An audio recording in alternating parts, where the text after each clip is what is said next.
আসসালামু আলাইকুম viewers, Indian laser আপনাদের সবাইকে স্বাগতম। আজকে আমি আপনাদেরকে দেখাবো লেজার ক্লিনিং মেশিন দিয়ে কীভাবে কাজ করতে হয়।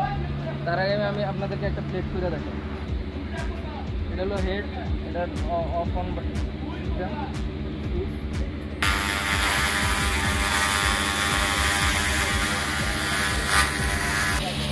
আমাদের মূল মেশিন হলো এটা ভিতরে এটা হলো 1500 ওয়াটের লেজার ক্লিনিং মেশিন। এটা সামনে সাইড রয়ে যাবে, এটার জন্য একটা অক্সিজেন সিলিন্ডার লাগে। এটা হলো লেজার ক্লিনিং মেশিনের হেড। এর আগে খুললে না।